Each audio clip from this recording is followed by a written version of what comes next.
Петната по кожата или така наречената хиперпигментация по лицето, деколтето, раменете или ръцете е често срещан проблем, за който имаме решение.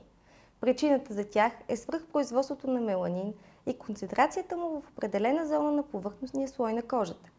В засегнатия участък кожата променя цвета си и в зависимост от нашия тен би могла да стане кафеникава или жълтеникава.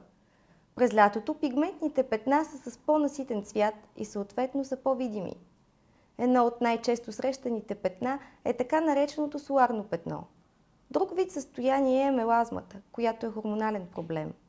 Пигментните участъци от кожата са с различна големина, форма и цвят.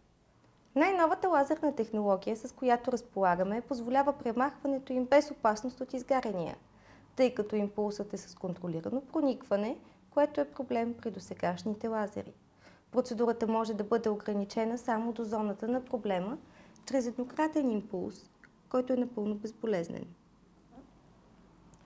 След нея не е необходимо нищо повече от слънцезащитен крем, не е нужно да си стоите вкъщи и да не се излагате на слънчева светлина.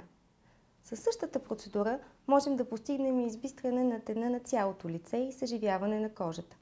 Отново безболезнено и без изгаряния. Тази манипулация продължава само 30 секунди. Процедурата е подходяща както за жени, така и за мъже. Няма възрастови ограничения. Тъй като различните видове пигментни петна се третират по различен начин, е задължителна предварителната консултация за определяне на подходящия план на лечение.